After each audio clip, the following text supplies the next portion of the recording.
Hi, I'm Andy Slamans. And I'm Nathan Slamans. We sell millions of dollars on Amazon, and on this channel, we show how you can sell millions of dollars too. Hey, what's happening, everyone? I hope you guys are having a great Friday. I'm super excited for the interview that I have today. You are going to meet one of the most influential persons in my life over the past 2 months. If you're watching this, you definitely want to pay attention to the very end, because at the very end, I'm going to share with you was a 5-minute conversation that I had with Wesley that has not left me. So every single day I think about this 5-minute conversation, and really it's kind of his philosophy on life. And we're going to share that at the end. You can see behind me, there's like a new wood wall that I just built. That's all because of what Wesley shared with me in this 5-minute conversation. So I came back to the States fired up. And really, my whole paradigm has changed with this simple philosophy that he shared with me. Dr. Wesley Pack, thank you so much for joining us today. Thanks for the invite. It's such an honor. And I hope that I can, meet your expectation. I know. Yeah, the first thing is, I don't know whether I told you about this, but whenever I do an interview where I talk large group of people, I get this funny Asian accent. So put up with me. You know how I have a Texan accent normally? Yeah. Awesome. So we're going to get into all things selling on Amazon. We're going to start, though. We just want to know a little bit about your life, Dr. Wesley. So tell us a little bit where you're from, how you came into the U.S., and yeah, give us a little background. Sure. So I was born in South Korea. And I came to US when I was 14. So I've been living here about 28 years. So now I'm 42 now.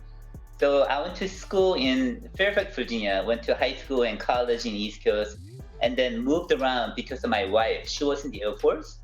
She's trained as a pediatrician. So she's working as a physician right now. But at the time, she was in the Air Force. So we had to move around a little bit. So we moved to Hawaii. We lived there for 6 months. We lived in Bay Area for 3 years. She did a residency there, and then Air Force asked us like, where do you want to move next, right? So we're like, we'd like to move to Hawaii, like Japan or Korea and whatnot. And they said, oh, you're going to be moving to New Mexico. I'm like, New Mexico? Like, where is that place? I have no idea. Right? So I was shocked, but then it ended up being one of the best places that it was such a blessing for me, because during that 8 years, I got my MBA and PhD, and I had such a great time. And then after I finished my PhD in 2013, I moved to Phoenix, Arizona, and living here ever since. Awesome. So you were born in Korea, is that correct? Yes. And then how old were you again when you came to the U.S.? 14. Okay, so were you fluent in English when you came? I'm still working on it.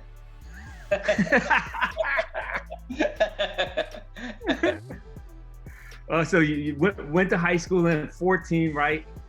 So tell us a little bit about your high school experience, and then what college did you go to? Yeah, sure. So the funny story is that when I first moved to US, I moved on a Halloween day. And in Korea, we don't have Halloween, right? So I was freaking out, like, what's this place, right? And I remember going to high school first day, and it was all white. Uh-huh. And I had a culture shock. I'm like, oh my gosh, where I came from all Korean, but now it's all white school. And I'm like, wow, I was really shocked. And then after I finished my high school, I went to University of Maryland. Okay. After that, I got my MBA and PhD from New Mexico while I was living there, and I got PhD in learning sciences. Awesome. And I know this little known fact, and for you guys that are watching, you'll probably be blown away by this. I know that you share with me, and I know you're a humble guy, you would never share it publicly, but I believe you shared with me that you finished your PhD, which normally takes 7 or 8 years, in 3.5 years. Is that correct? Yeah. So I was working full time, and I worked my butt off, and I just finished my PhD in 3.5 years, and it was very fun, very challenging. And I remember one day I came home, and my wife was watching Netflix, right? So I told her, this sounds this looks interesting. Can you tell me what this is about? The storyline and whatnot. And she was like, I cannot help you. This is season 7. So I was gone most of the time. I spent a lot of time at a cafe and studying all day and whatnot. Yeah, it was fun. Awesome. Yeah. Awesome. So Wesley's degrees in learning sciences. Can you just tell us a little bit about like what that entails? It sounds complicated. Yeah. So learning science is really about studying experts and study about how they became expert over time. There's some journey that you would have to take in order to be good at what you do in a particular field. Not many people say 10,000 hours over 10 years to obtain that, but it's not just about 10,000 hours. It's really about practicing deliberate practice so that you can get a proper feedback from the mentors and, get better over time. So that's pretty much the end of it, yeah. Awesome. So you finish that, you get your degree, and then you go in that field and you start to work a little bit, right? How many years were you in that field? Yeah, so after I finished my PhD back in 2013, I moved to Phoenix looking for a job and got a job as a director of research at Maricopa County, which is one of the largest county in the country. And I was privileged to very fortunate to be working for county education service. So we oversee a lot of school in the state, and I was getting like every single student data in the state. It was really fun. I got 1 million student data, and it's not just 1 year, last 10 years, right? And at the time, I wasn't good with the data or research really, although I was a director of research. So I had to learn how to, work with the big data, work with the machine learning so that I can analyze it and, change that from data to useful information. Got you. Excellent. Yeah.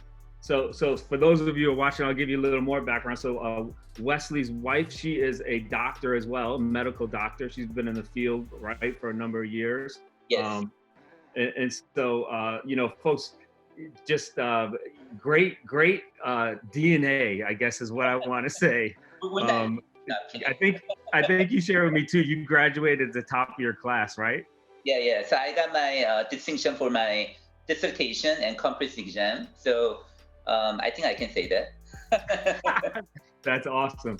So that's a little bit of Wesley's background, right? So that's going to give you some insight and understanding on how he probably, let you share it in a little bit, has that experience, has that DNA, and then how do you get into selling on Amazon after having such a distinguished degree like that? Yeah, so back in 2017, I was working as a director of research, and the office that I was working for, I was working for elected official. So in order to be the superintendent, they have to win the election. And the guy that I was working for, he was a great guy, but he lost the election. We got a new guy. New guy came and he just changed the organization. Yeah. And I didn't like that, right? So that's when I realized that I don't have a control over my life. And so I had a choice. I can put my head down and suck it up, or I can leave and, try something new, right? So, and I asked myself, like, if I were to start from scratch, like I have no degree, no money, and I'm like homeless, would I be able to make it back, right? And of course, I'm not going to be losing money, my degree and money that I saved so far, but like I want to test myself and challenge myself. So I told my wife, I said, I'm going to quit my job and and start something new. Wow.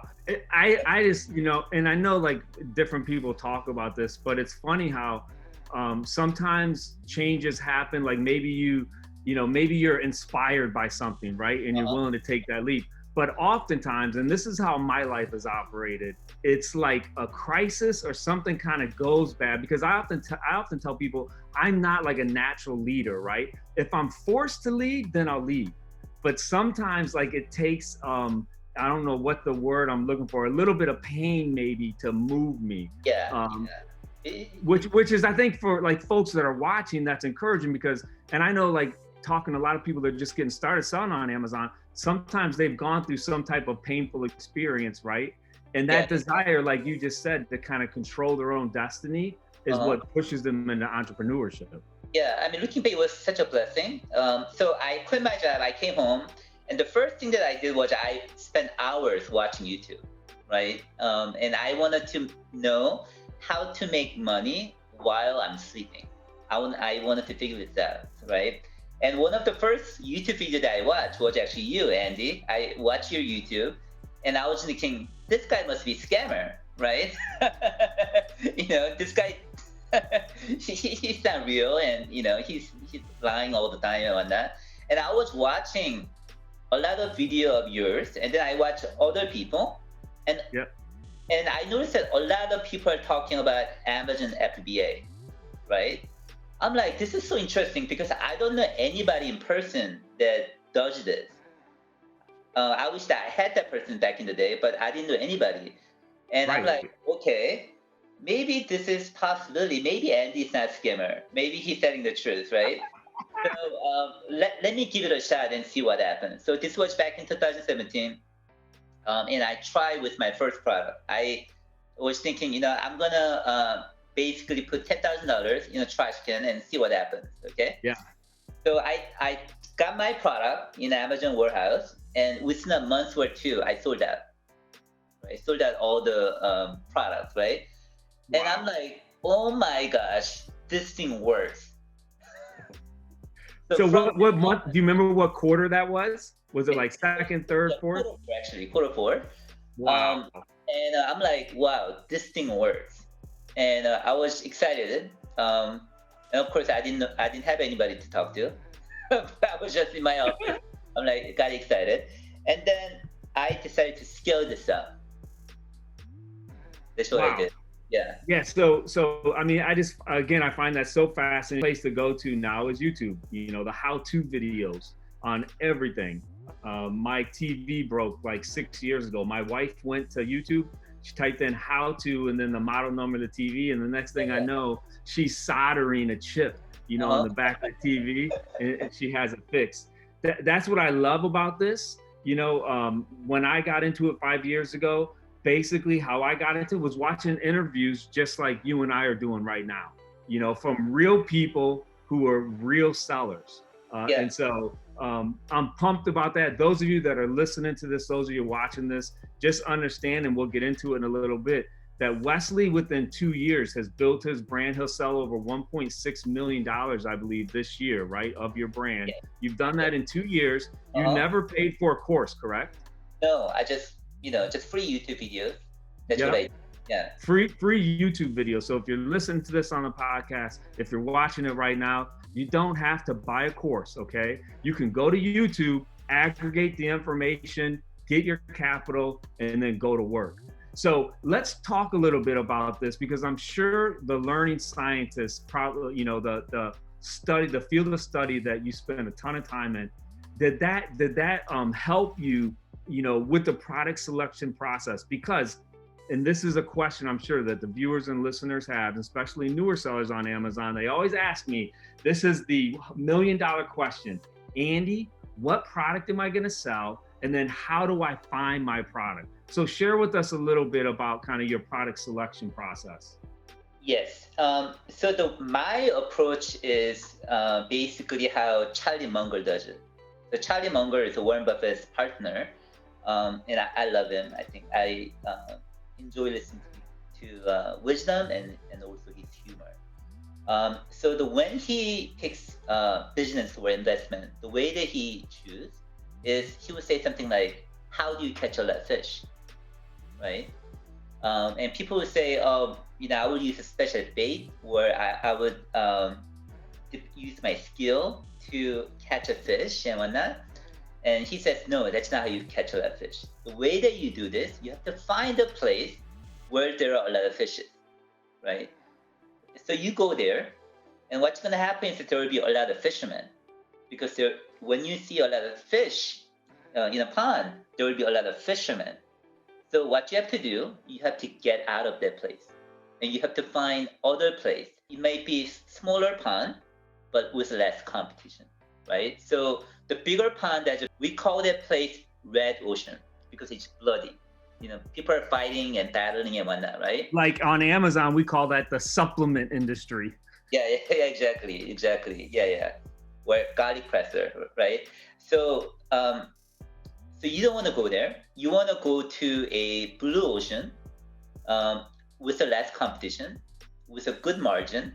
Uh, he calls it safety of margin with a lower MOQ. So when you're working with a factory, do not buy thousands of products when you're starting new. Start small, right? Start with a small MOQ and start with a good margin so that even if you are wrong, you are still right and able to make money, right? Yeah. Yeah, I love that. I often tell people, one of my lines is, the margin is one of the most important things, and you need to ask yourself, like, look, if for some reason you miscalculated your analysis of this product and you have to drop it, right, to blow it out, are you going to be okay? Are you going to lose your pants if you have to drop it? Say your projected price for selling was $50 and you're going to have to drop it to $25. Can you do that, move through it, and then move on to the next product? That to me is the litmus test. At the end of all of the process of the research, you need to be able to ask yourself that question and then be able to answer yes, that you can blow through them, right? Yeah, and the reason why you want to start with a low MOQ is just like how Chris Rock prepares for special, HBO special, right? And the way that he does it is that he goes to local small comedy shop and tests out new jokes, right? And he would do that about 15, 20 times. And then he would take those jokes that tested and proven, and he used those in HBO special, in a big show.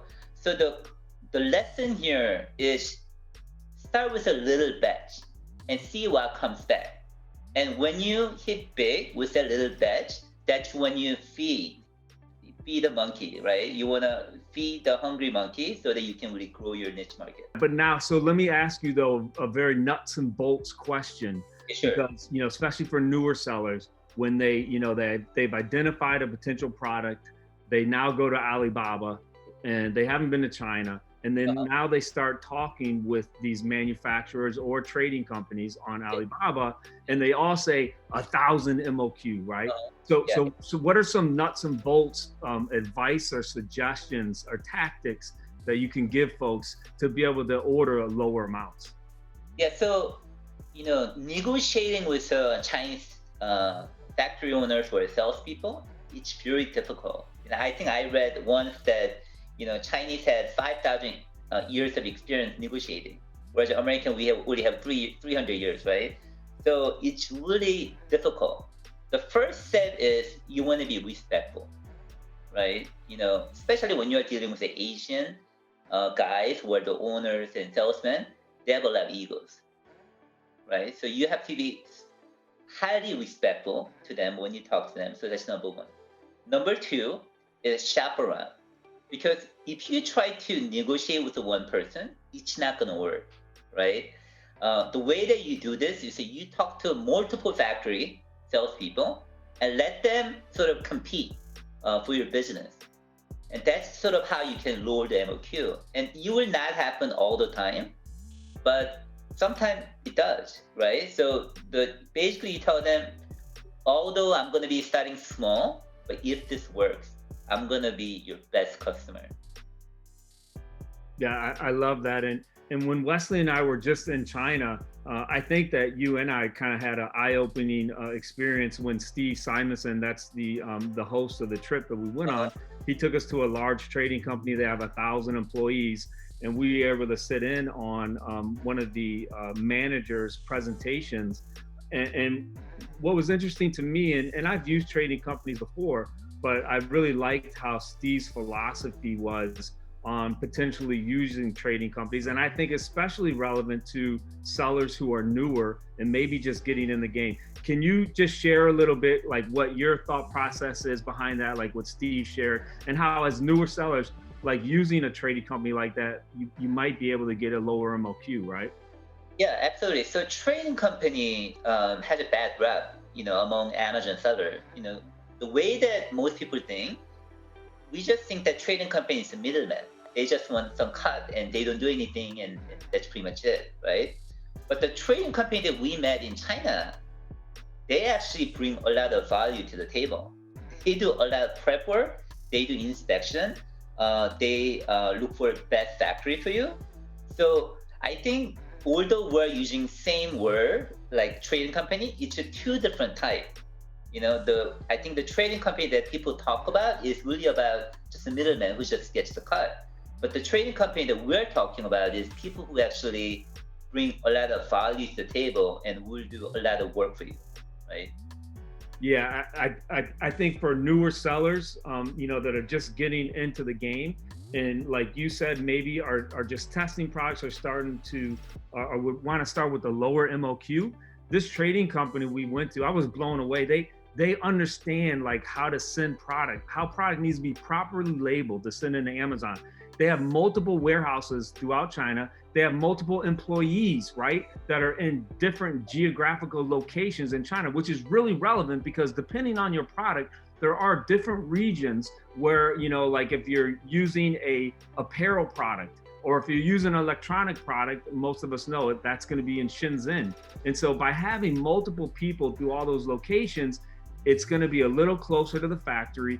But what I loved about it, Wesley, is that they actually have products shipped there to their warehouse where we were, and they can repackage and package, and they understand packaging, and they're going to be able to give you different options. Again, for newer sellers, they always wonder like, what kind of packaging should I get, right, for this product? Because a lot of times that's not the factory's forte, and they're not going to sit with you and chat with you about the type of packaging. They're just going to say, here it is. Whereas if you're working with a trading company, and I think you said this, it's almost like you have your own little like VA team.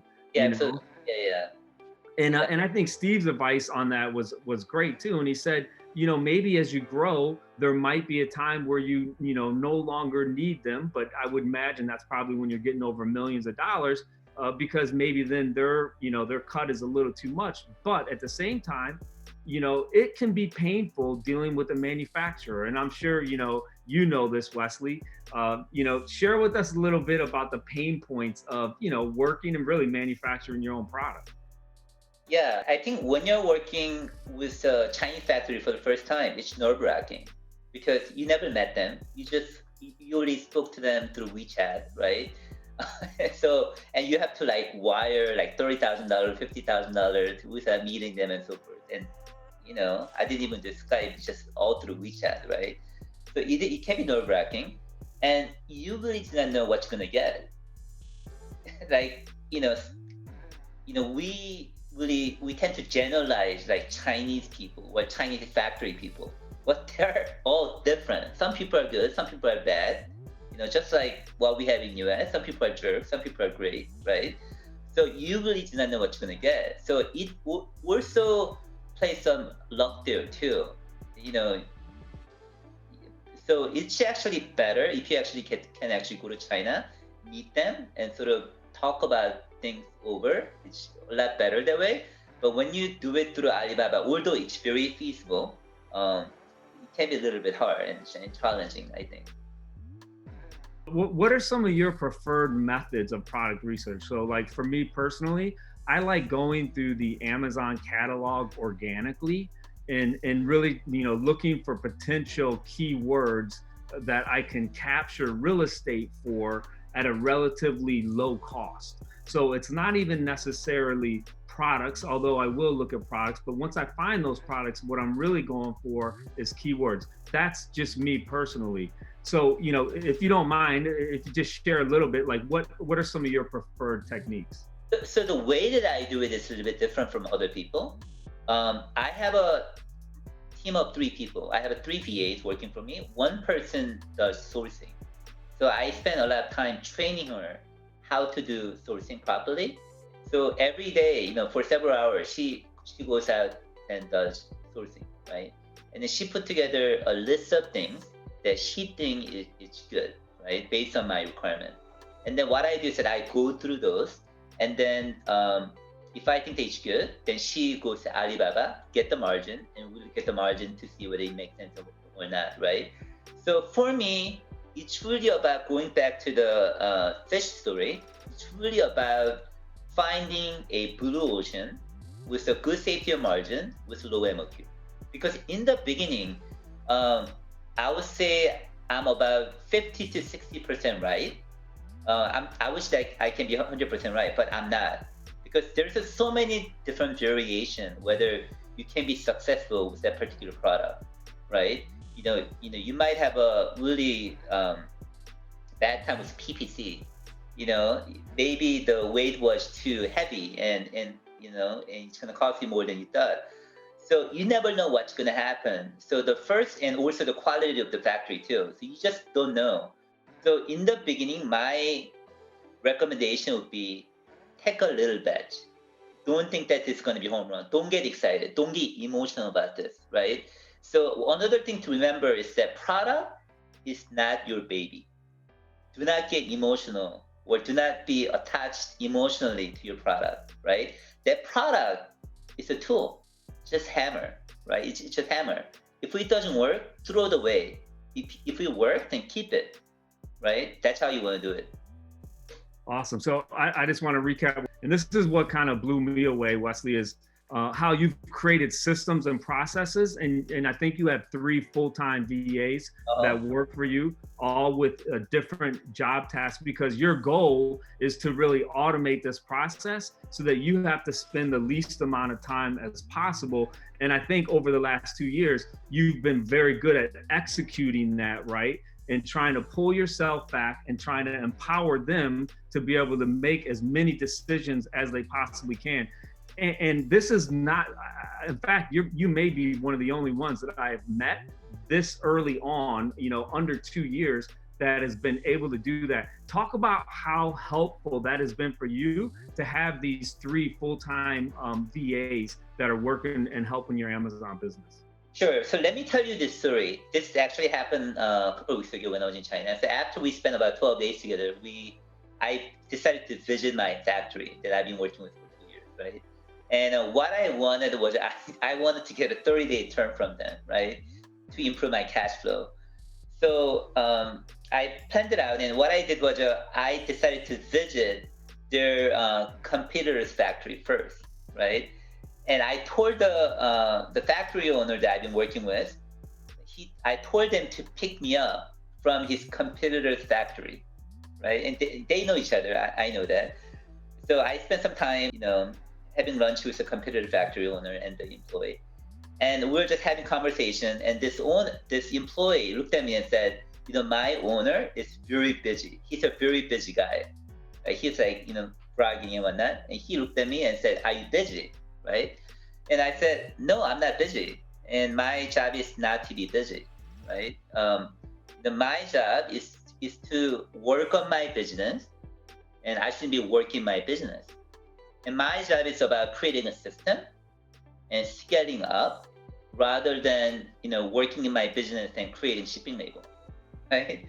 I don't do those things. Shipping labels or reordering, inventory, management. I don't do those things. So automated. I spend a lot of time training my people. They manage my PPC. They manage my inventory, shipping labels, shipping process, and all those things, right? I don't do those things. What I do is I go to library, I read books. That's what I do. I try to improve my thinking process so that I can be smarter each day. So I think for people who are working on their Amazon business, fairly new, maybe their revenue is about $500,000 or lower. At that time, yes, I think you have to work your butt off and you have to know all the logistics of Amazon. But once you surpass that $500,000 mark, it's crucial for you to create a system, create a team, so that you don't work in your business and work on your business, right? So I don't want to think about shipping label during my day. I don't want to think about PTC. What I need to do is I want to think about how I can improve my brand. I want to improve how I can scale my business, because although I'm making money off of Amazon right now, I'm not actually pulling money out of my business. I'm snowballing. I'm just making my business bigger, right? And my goal is to double my sale every year. This year I kind of overdid it. I did triple, but next year, again, my goal is to do double my sale. And you just cannot do that if you're working in your business and working with your shipping label, right? Awesome. Hey, let's go back to your story. You visited your competitor's factory. I actually just shared this on a podcast that we did 2 weeks ago. I didn't reveal your name because I hadn't asked you if it was all right to share. But I just think that what you did was the most gangster move. But it's also something I think that when we are there for 10 days and traveling with Steve, like we recognize, that we can be a little more aggressive in negotiating, right? So share the story for everyone watching about your plan and how you negotiated. And the thing about factory owners is that they don't want to do term because they want to get cash right away, right? So the tactic that I used was, I told my factory that I've been working with for 2 years to pick me up from his competitor's factory, right? He brought his BMW, it looks really good. And I went inside, went to his factory, and we had a conversation. And I told him, I said, I want 30-day term payment. And he said, no. And I said, I just spoke to your computer factory. They said yes. and they did say yes. And he says, okay, we'll do it. I said, okay, that's great. I love that story. And, I imagine, the expense that the trip cost you is probably, just that, the ability to negotiate those extra 30-day terms, over time, whatever it's months, or years, you're going to be able to make that money back, right? Yeah, absolutely. Not only that, having, getting to know, someone like yourself or meeting Steve Simonson, Melissa, and other people that we met, they're wonderful entrepreneurs, and I had a great time with them, and it was such a great learning experience for me. Awesome. So again, if you're just joining us watching, we're talking with Wesley Pak. I had the privilege to spend 10 days with him in China. Phenomenal Amazon seller. He's been doing it less than 2 years. He'll sell over $1.6 million worth this year. He's tripled his business in his second year, and he has some phenomenal goals. And he shared with me what one of his goals is, and we're going to get into that right now, because I know, Wesley, for you, running a business and running an Amazon business is not just about top line revenue. And unfortunately, a lot of Amazon sellers that I meet and bump into, they're a little misguided in thinking that revenue is what matters. And you and I both know at the end of the day, it's the money that you take home that matters. So share with folks a little bit, number one, what your goal is, which I think is awesome and audacious, right? And then let's talk about, profit first type mentality. Yeah, absolutely. So there's a saying that revenue is sanity,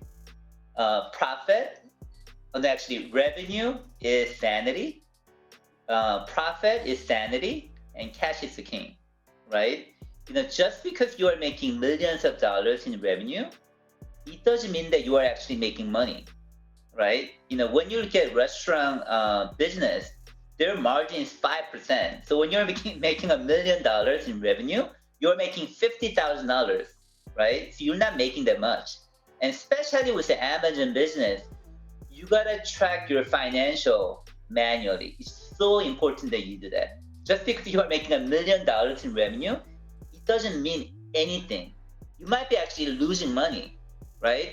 And this can be a little bit tricky, and I'm not here to talk bad about Helium 10 or Fetcher or Jungle Scout. I love those guys, they're wonderful.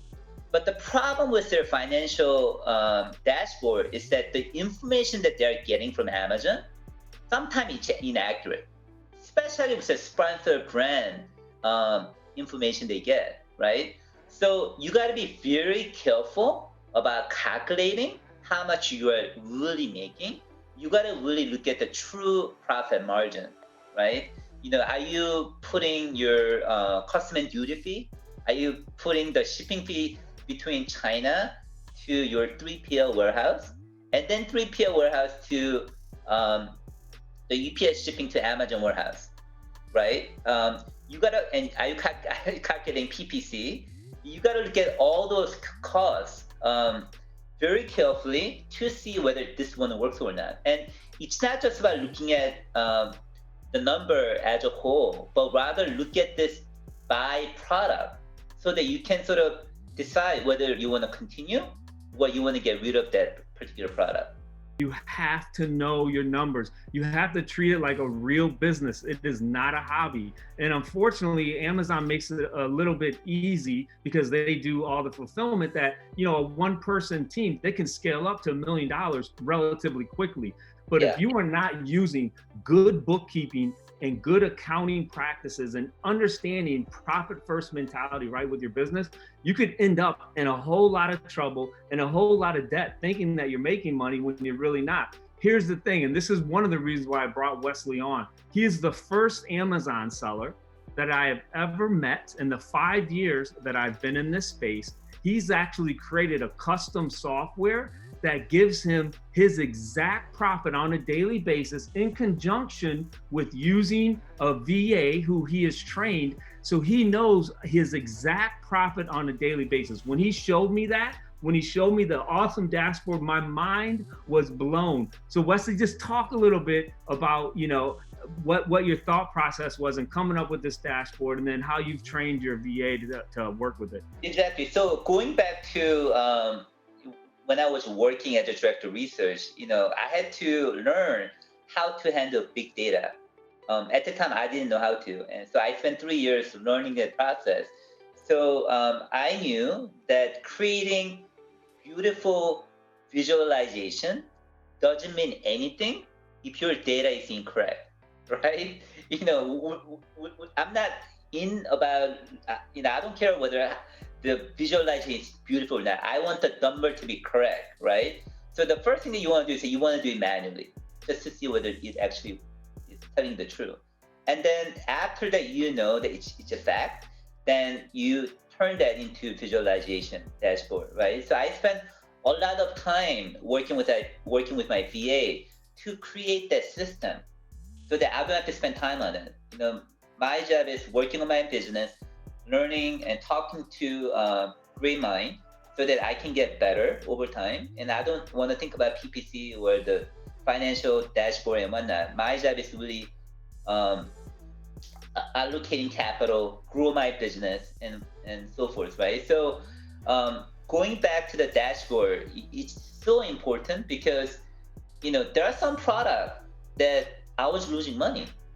I thought I was making money because I looked at the revenue, and it looks great. I'm selling like hundreds of them, you know, in a month, but I'm actually losing money because PPC, right? Or if you're not adding all the expenses into the financial, you never know, right?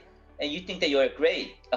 But the tricky part about revenue is that revenue gonna feed your ego, right? Revenue says you make millions of dollars and you are so awesome, right? But that's not the true story. The question is, how much money do you have in your bank, right? You know, that's the real question here. This is Dr. Wesley Pack's been selling on Amazon less than 2 years. It's going to do over 1.6 million this year. His second year, he's tripled his growth. I have no doubt that he's going to double it every year over year, and that's his goal. Now, tell us, Wesley, what is your big audacious goal when it comes to profit? Like, what do you want to hit? So you shared with me when we were in China that you have a goal that you want, you know, at the end of the year. It's not just about revenue. You want to have what? Yeah, that's right. So I shared with Andy that what I'm trying to get to right now is make $2,800 profit, right, per day. And if I can do that every day for 1 year, then I can say that I make 7 figures. So that's my immediate goal, and I think I can get there pretty soon. Yeah. Oh, I love that. So again, you know, what we shared at the beginning, Wesley talked a little bit about his product selection process. We talked about how Wesley learned how to sell on Amazon less than 2 years ago by watching YouTube videos. So if you're watching this video, maybe you're discouraged because you feel like your Amazon's not growing as much as it should be, you know, just understand that today, the same thing can be done. Wesley just started in 2017. I started in 2014. I had a little bit of a head start, but Wesley looking on YouTube, right? Understanding what folks are doing, and that information is all free, aggregated. He's been able to build his business to 1.6 million, tripling his sales this year. And so, Wesley, what I want to end with is what I introed with. We had about a 5-minute conversation that had a profound impact on my life. I went back to my room and I was meditating on what we said.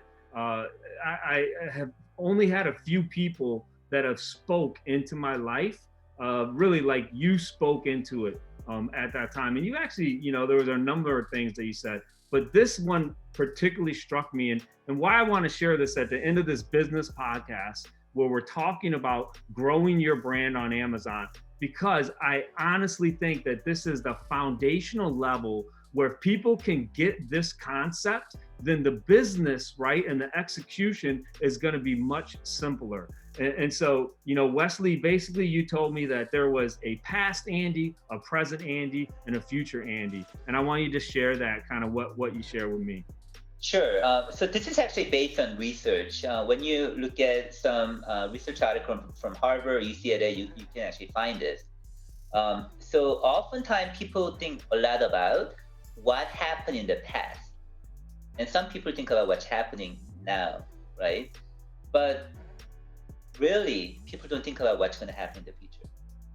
And the fact of the matter is that the best thing or the best moment didn't happen yet, Andy, right? I mean, there are a lot of highlights in your life, but the best moment didn't happen yet. You have at least 30, 40 more years to go, right? And when you look at our life as a whole, we have about 80 years, right? And if you break down into days, that's like, below 30,000 days. So we don't live that long.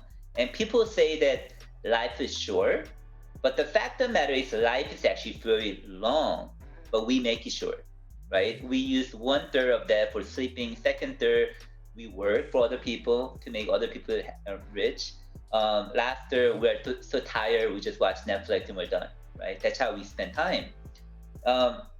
I remember taking a vacation one day and I saw this cashier's name tag, and it shows their name and photo, and then interestingly they put expiration date, right? So I looked at that, I'm like, oh my god, that's interesting. And of course they were talking about the expiration of the ID, but I looked at it as a expiration date for a particular person, right? So we all have an expiration date. That's a fact, right? So going back to the research, when people see themselves as a total stranger, they don't really do diet or they don't save money, because when they think about their future self, it's a total stranger. So, and they don't do anything for that person, right? But when they think of their future self as themselves, they tend to save money, they tend to exercise and watch what they're eating and whatnot, right? Because they see their future self as themselves. And we are so busy thinking about what happened and thinking about all the negativity, all the embarrassment that we did in the past, all the stupid things that we did. And oftentimes we lose the opportunity to become someone great. And the fact of the matter is, if you were to have a meeting with future self right now, you're Andy, the future self Andy would say, I want you to exercise, get up your butt, exercise hard, and be on a diet, and save lots of money, right? And he would say, spend quality time with your family, be respectful, be your best behaving Andy, and that's what you have to do, right? And the way that we have to spend time right now is truly about preparing gifts. When I think about past Wesley, he worked his butt off to get his PhD, and I really appreciate that. And also he was frugal, he saved money. So I had some cash when I was starting out Amazon. It requires cash. And I think about what I need to be doing for next 5 years, right? If I were to talk to future Wesley, he would say something like, make sure you spend quality time with your kids. Make sure you are humble, because just because you are making a lot of money, it doesn't mean that you get to show off, right? when people have a more power or more money, what that does is it's a magnification. If you're a jerk and you are making a lot of money now, you are like super jerk now, right? But if you're nice, if you're humble, you stay as a humble. So I think in Amazon industry, it's so easy to make money. I think once you get hang of it, I think it's so easy to make money. And I see a lot of jerks, right? And the reason why they're acting like jerk is they think that they figured it out and they're so great and whatnot, right? And the reason why they're acting that way, I think, it's because it's a magnification. Now that they have a power, they have a more money, they are just showing who they are, their true self, right? So I think it's extremely important to stay humble as you have more power and more money, just like Andy, and think about what's important to you now and what's going to be important to your future, so that you can really spend your time wisely, right? Because our life is really short, and we are making it longer because we're not doing any mundane work. We are really spending our time wisely. I mean, if you really calculate this, I'm actually living much longer than a lot of people. And the reason why I'm doing that is because I don't work for anybody, right? Now I'm unemployable. Because even if someone gives me $1 million, it doesn't make sense financially to work for anybody else, right? So and I get to do what I want to do, when I want to do it, where I want to do it, right? So I think that we need to have a mindset of thinking about the future self and seeing future self as yourself, so that you can really spend your time wisely. I love that. So that right there, folks, was what definitely lit a fire in my belly. It's still with me every single day. I wake up, I think about the future Andy, and that is the first time that I heard that before. And for me, and I don't know if any folks that are listening to this or are watching this, maybe you're in that spot. Maybe you're spending too much time thinking about your past self, right? Or past mistakes or past missed opportunities.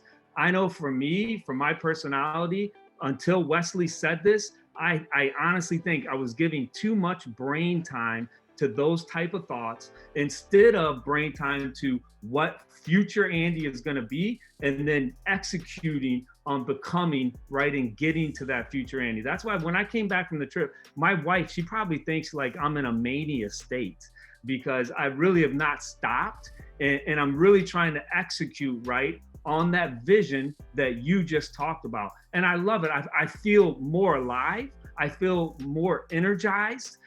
I'm not in a low energy mode, which when you start thinking about your past self, a lot of times that's what it does, right? It drains your energy.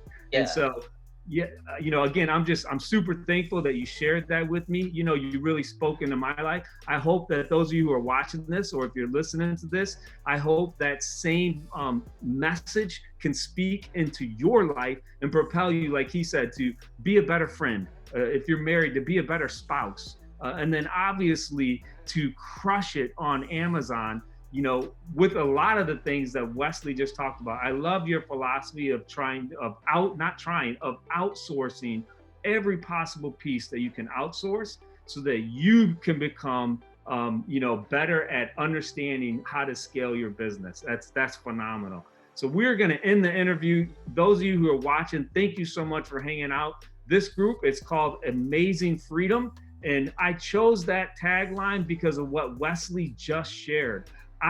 When I became an entrepreneur and started selling on Amazon, I definitely became unemployable, because I value my freedom. I value the family who I live with, and I'm able to choose when I spend time with them now so much more than going in and clocking in or working for somebody else that tells me what to do. And I know what Wesley just shared, that is a goal that I have, that Nathan has, that everybody that's part of Amazing Freedom, that it is accessible. You can learn it right on YouTube, absolutely free. But we want you to experience that same type of amazing freedom. If you're not already, or if you are, that you even grow to higher levels. Wesley, thank you so much for taking time out of your day to hang with us. I want to have you back because the way that you are running your business is unique. You are a unicorn.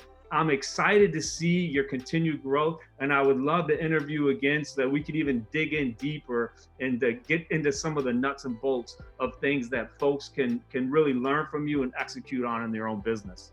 Thank you, Andy. I had a great time with you. Search us on Facebook. It's Amazing Freedom. And if you haven't already, hit like, subscribe below, and let us know in the comment section any questions you have. Again, we are real Amazon sellers who make a full-time living selling on Amazon.